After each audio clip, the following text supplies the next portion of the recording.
becoming involved in scouting was really easy. I didn't even know I was doing it. That's how easy it was. My brother was a Cub Scout. My neighbors were all Cub Scouts. My mom was a den mother. My neighbor was a pack master. It was just where I grew up and where I lived. It was suburbia and farm fields and woods and lakes and swamps and everything we could just have fun in, and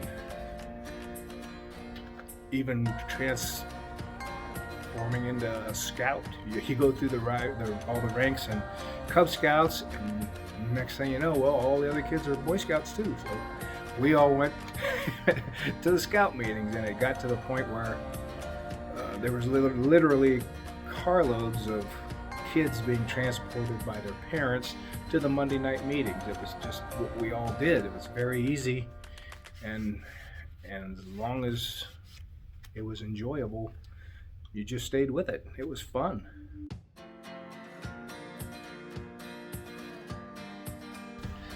Right now I'm a committee member for Troop 84, and that's a position that I've held for several years, and it's a win-win-win for me and for the consul, for the district, and the troop, because I'm kind of like used it as an auxiliary. We help out. We help at camporees, at campouts. We cook, we park cars, we do whatever has to be done. You have to show up with food, okay, we bring food, and lots of it. And it's just one of those positions where whatever needs done, we get to do it. I'm also involved in the Busy Beavers,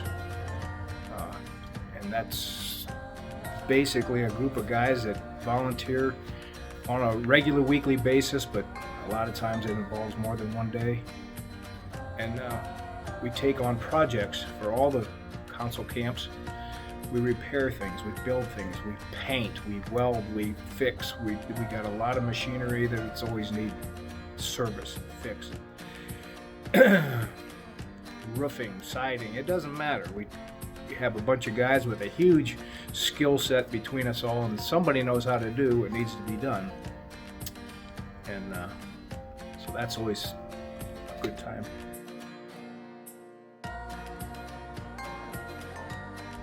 I've been involved in scouting since, Cub Scouts, so do the math. I mean, there's never been a time since I was 8 or 9 years old that I wasn't involved somehow in scouting.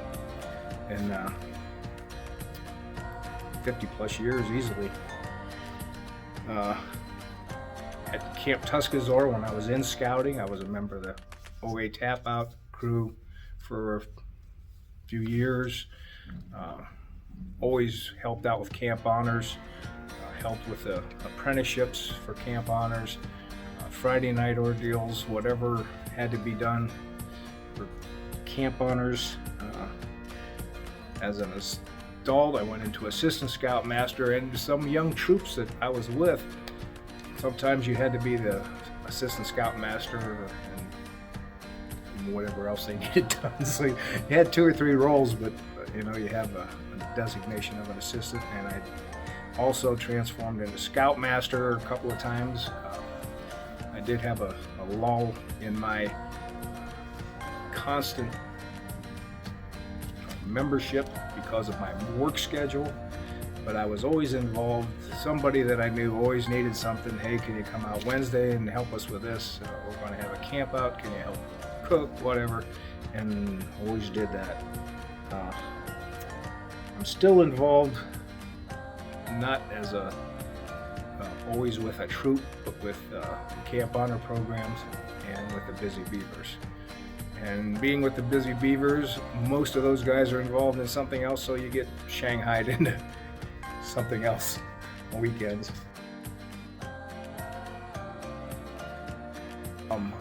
As a favorite scouting memory, like I said, that's really a tough one. There's so many of them.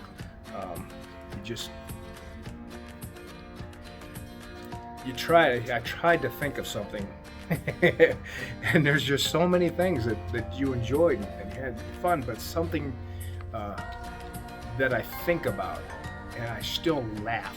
When I was a scout, I was doing my cooking merit badge. And back then, things were different for your merit badge counselors, and I even looked at the requirements now. They're different than when I had cooking merit badge.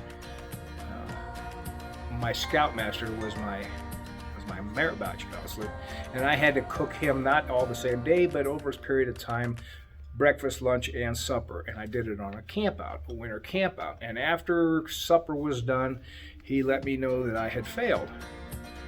And I just couldn't believe it, man. Everything was so good. And he said, and you're going to have to do it again next month because it was so good. I want another shot with all that food. So, and I still laugh about that. He was a great guy. I still, on occasion, do talk to him. Very good inspiration for me.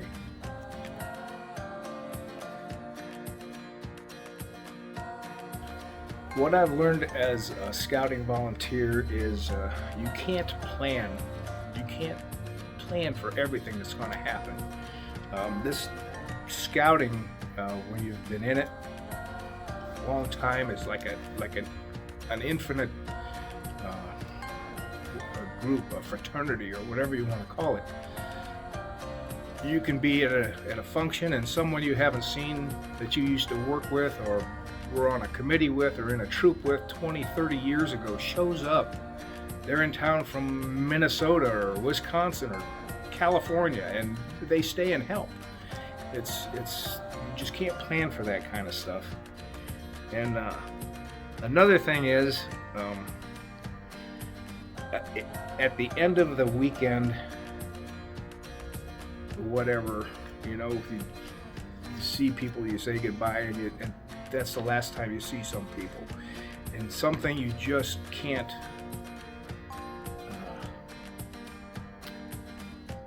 you have no control over the changes in scouting. And if you want to be a volunteer, you have to learn that. You have to understand that.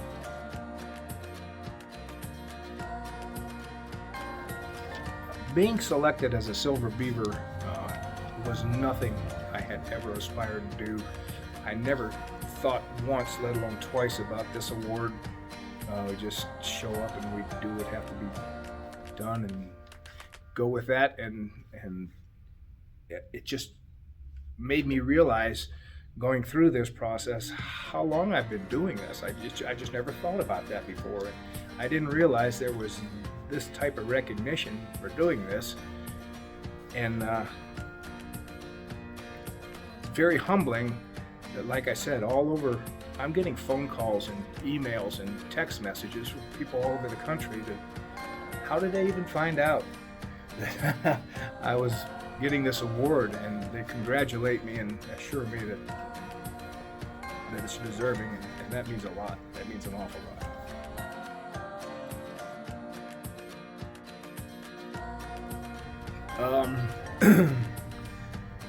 My advice to other scouting volunteers is you have to make sure it's fulfilling. If it's not fulfilling, then you're in the wrong business. I mean, you, at the end of a day or a weekend or a week, whatever you're doing, if you can't say, man, that was fun, we have to do this again, then you got to think twice about why you're volunteering. I would like to add, I'm sorry, that I want to thank everybody. It's amazing, like I said, the support that I have in this. I want to mention that there's a lot of people that I've gone camping with, that I've gone to Philmont with, that's how you get to know people. You camp with them, and if you have a great time and everything's good, then those are the people you want to go camping with again. And I was fortunate enough a few years ago to get my brother to come to Philmont with us, and that was great. That was a good fun. Thank you very much.